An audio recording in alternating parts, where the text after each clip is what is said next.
Okay, so right now what we're going to do is we're going to cut out the pattern for the small pair of pajama pants. Note that it says cut 2 and it's a size 3.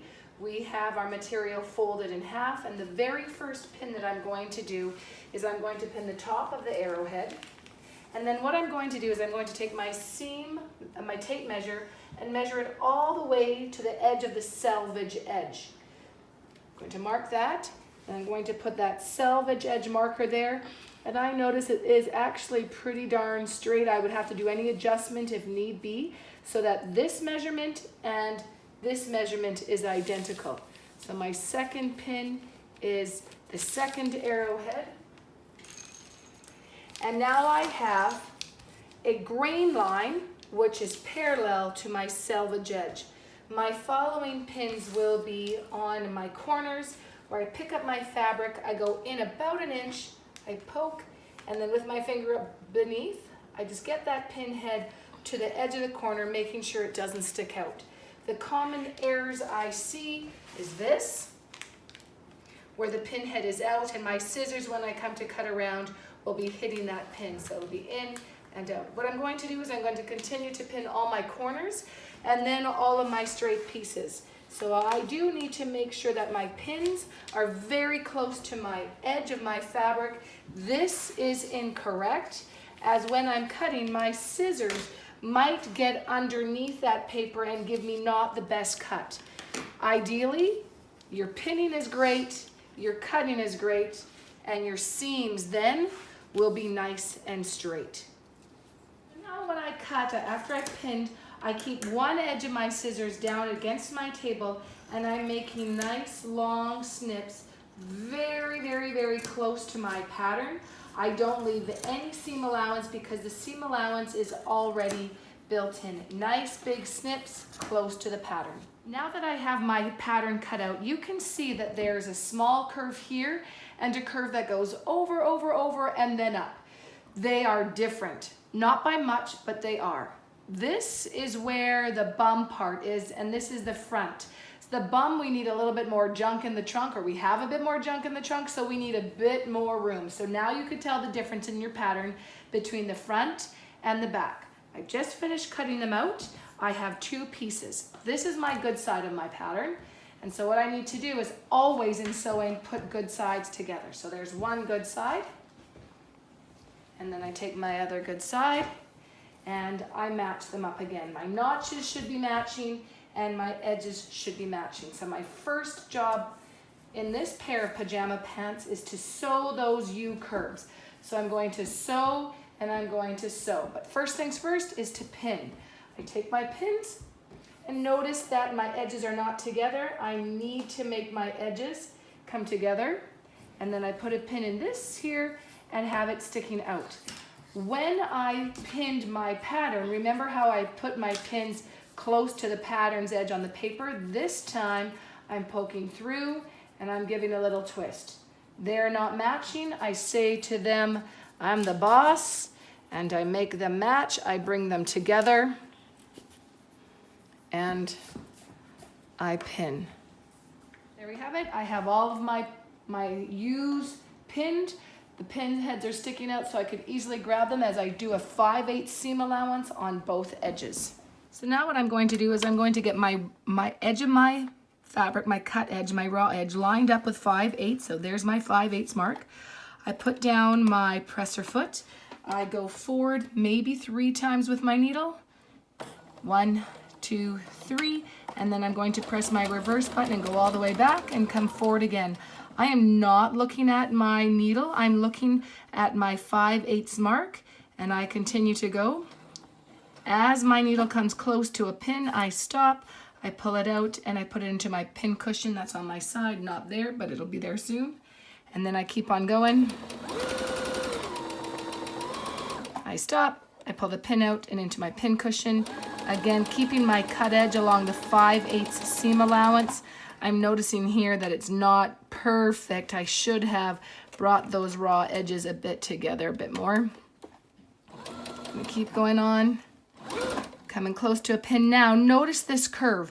as the sewing machine goes around, I drive with my hands and I move my fabric slightly with both hands so that I'm continuing to follow that 5/8 mark around the curve. Just about done. Notice when I come to my edge, I press my reverse button and I come forward again.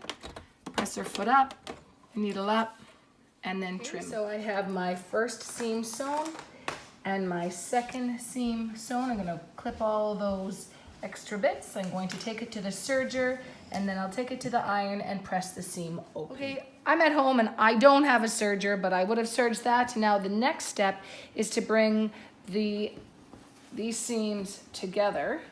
I'm gonna pull it apart and now they start to look like pajama pants. I'm going to be matching those seams. So making sure, just like in our seam sample, we match those seams. I'm going to put a pin in, I'm going to make my raw edges match. And then what I'll continue to do is pin along this huge curve here. And you can now get an idea of how our pajama pants are going to come out. So I put my pins in, I'm coming around, I say to my pajama pants and the material, I'm the boss. And I get my fabric, my raw edges rather, matching exactly. Pinning, having my pin head stick out. And then what I'm about to do is I'm going to go to my sewing machine, sew 5/8, go to my serger, serge, and then iron that seam flat to one side. I don't care if there's wrinkles in here. What I'm looking for when you're ironing is that your seam is laying flat and you're probably going to need to use that that thing or that ham to stick it in and then press that seam to one side. So I did have my serger at home. I was able to serge this edge. Now I'm coming to the crotch seam where the two edges are matched perfectly. I have one seam allowance going one direction and the other seam allowance going the other direction, and this helps to reduce bulk. So as I come around the corner on that crotch seam, I'm going to be slow because my pin is there. Stop, pull out my pin, and just as I've said before, because it is a crotch seam and it has a lot of wear and tear, I'm going to press the reverse, go over a tiny little bit, and then keep on going. So I have just finished sewing all the way around. I made sure my crotch was back stitched a little bit because of the wear and tear, and then any extra threads I'm going to cut close. And now I'm going to serge that. All right, it is now serged. I take it to the ironing board. I put the ham or the sausage in and ensure that that seam allowance, that seam, we open it up and we press the seam to one side. The next thing that we're going to be doing will be the cuffs. So what you need to do is cut out 2 of the cuffs. So you'll stack your fabric one on top of the other and cut 2 according to the fabric. Please know that you could see all these little lines going up and down. That is the greatest stretch. So the greatest stretch is going this way. Later on, you'll see that the cuffs will look like this, and we need to make sure we fit this, you'll see soon, into all of this fabric. So it's important you get the greatest stretch going this way. Right, so we have it. We're going to fold our good sides together and sew this seam here a 1/4 inch. Okay everyone, I have my cuffs ready to go. My next step is to sew a presser foot down there and there, ensuring I backstitch at the beginning and the end of every stitch. So I'm finished sewing. What I'm going to do is I'm going to make sure I get all my edges clipped off.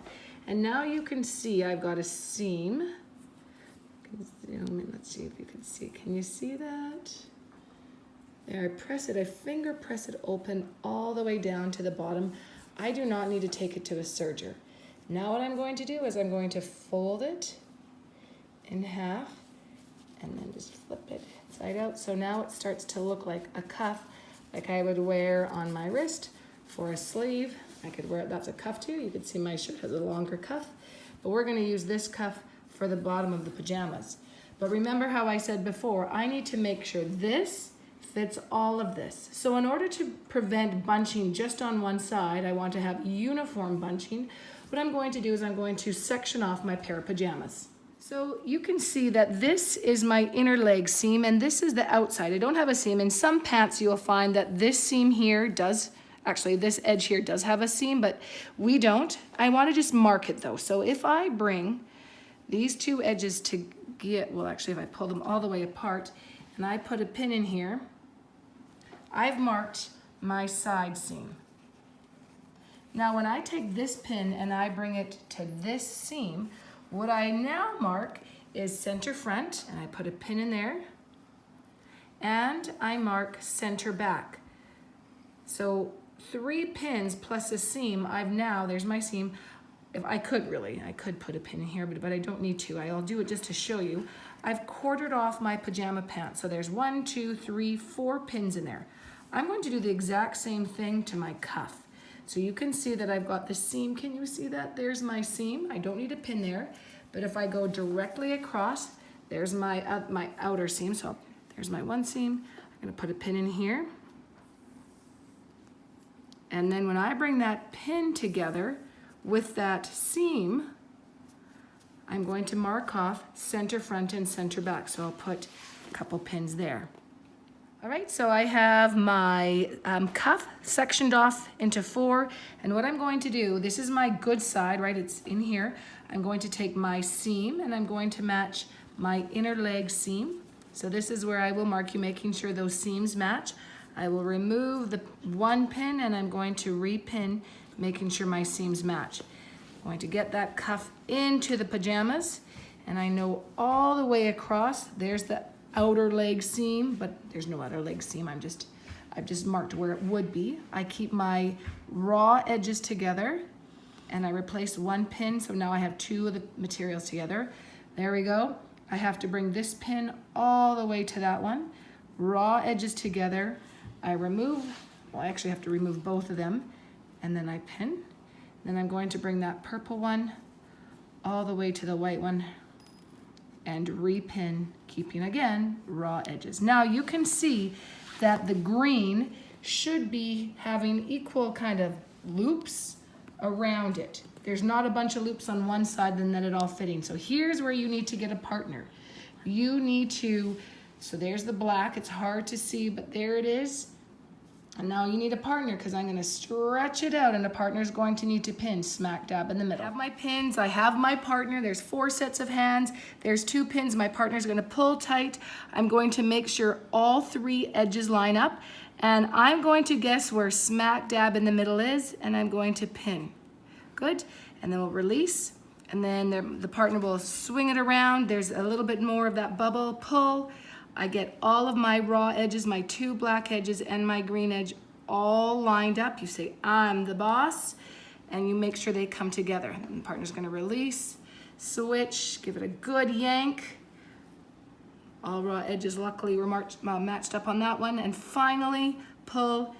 And now I have, in total, 8 pins in here and a lot of little lumps all the way around. I'm about to sew at 5/8. My arm of my sewing machine, I'm going to start sewing at that inner leg seam. I'm going to put my pajama pants, I'm going to stretch them over that arm. Oh, it's a big stretch on this sewing machine. And I'm going to get it underneath the foot and lining it up on 5/8 using my seam allowance. Press your foot down. Again, I like to start and stop on an inner leg seam because no one really looks at the inner leg seam. So my raw edges are lined up with 5/8, pin out, and away I go. I go forward a couple times, I reverse, and then I keep moving. I got to stretch in between each one. Pin coming up. And very important, notice when I stop, I've pressed that needle position button so that my needle remains in my fabric. I pull out and then I keep sewing. Again, watch how it stops. When I stop, needle in, pins out. So now my next job is to serge around that area.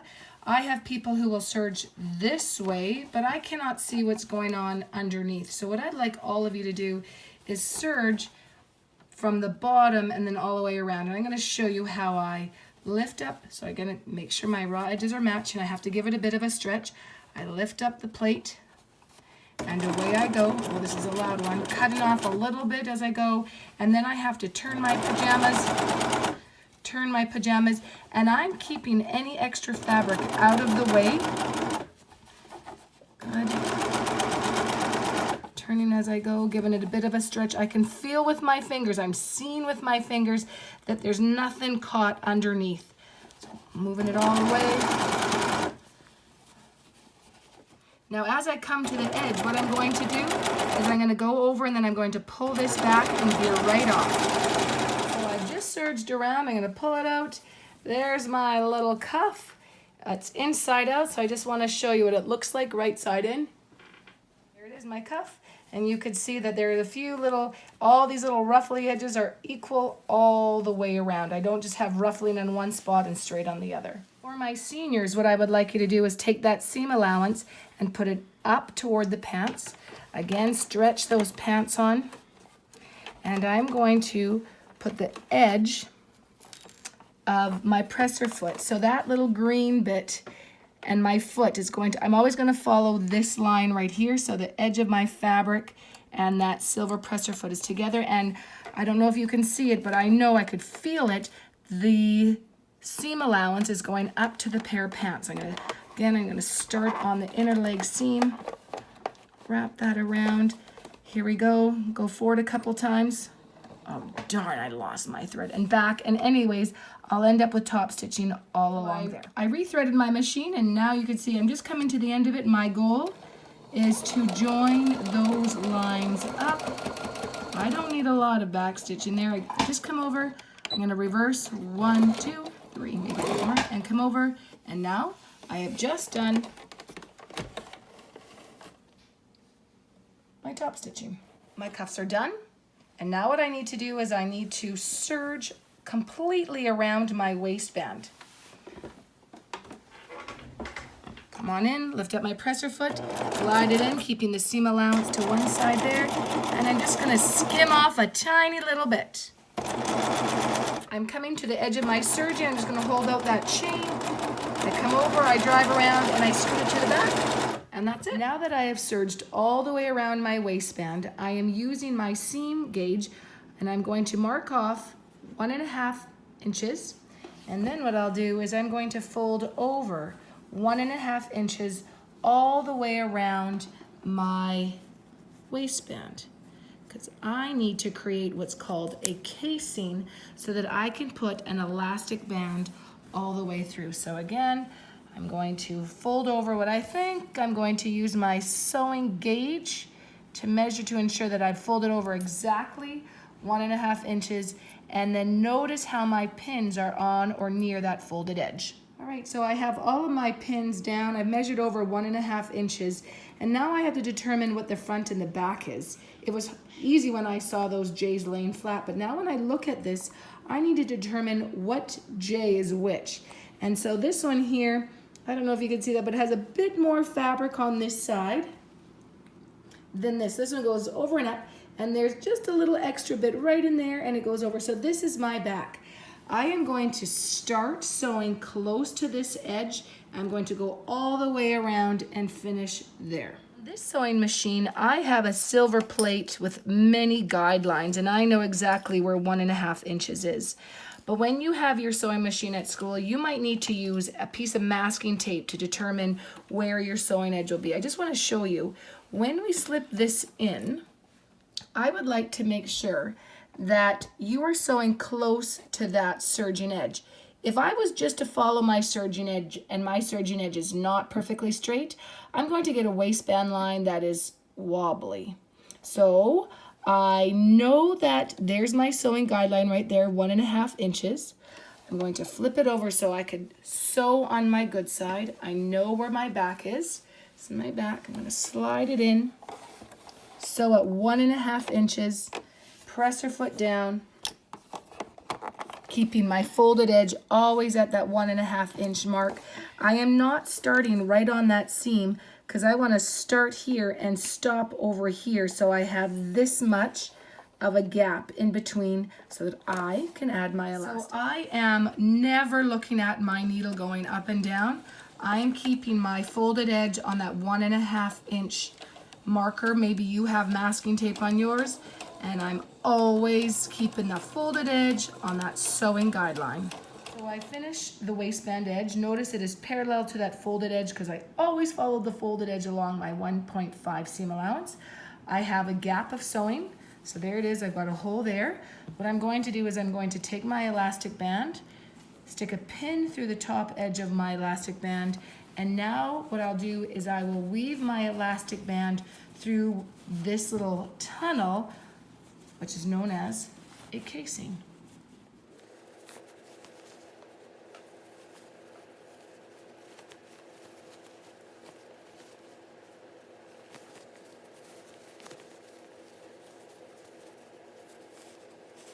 Threaded it through, pulled it out a tiny little bit, and I'm going to overlap the end piece, and I'm going to put a few zigzags on, weave it through, and then close that opening. There you have it, finished product. Making sure I've clipped all my loose threads and making sure my seams lay flat.